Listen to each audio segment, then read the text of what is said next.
பிரியா சரவணா பேசுகிறேங்க. போன வீடியோவில் ட்ரெஸ் பர்ச்சேசிங் விளாக் பார்த்தோம். அதில் வந்து மச்சானுக்கு எடுத்த ட்ரெஸ்ஸை வந்து நான் காட்ட மறந்துட்டேன். கோல்டு கலரில் நாங்கள் ட்ரெஸ் வந்து வேட்டி சட்டை வாங்கிட்டு வந்திருந்தோம்.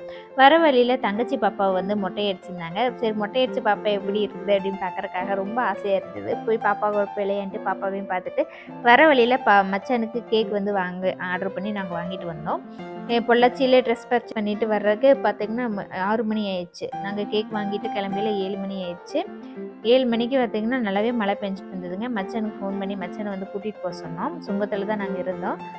நல்லா மழை பெஞ்சிட்டு இருந்தது. மச்சானுக்கு வந்து வயலில் நல்லா வேலை. அந்த கம்பி வேலியெல்லாம் நட்டுவாங்க இல்லைங்களா, அதுக்கு வந்து காங்கிரீட் போட்டுருந்தாங்க. அந்த மீதமான சிமெண்ட்டையெல்லாம் கொண்டு வந்து இறக்கிட்டு நைட் லேட்டாக தான் தூங்கினார். இருந்தாலும் பரவாயில்ல, நைட்டு 12 மணிக்கு எழுப்பி நாங்கள் விஷ் பண்ணணும். குட்டி பாப்பா காலையில் விஷ் பண்ணாங்க. நைட்டு வந்து கேக் மச்சான் கட் பண்ணல அப்படின்ட்டு ரொம்ப டயர்டாக இருந்ததுனால காலையிலையும் ஒரு நாள் கட் பண்ண முடியல. இன்னைக்கு கேக் கட்டிங் வீடியோவை நெக்ஸ்ட் விளாக்ல ஷேர் பண்ணுறேன்.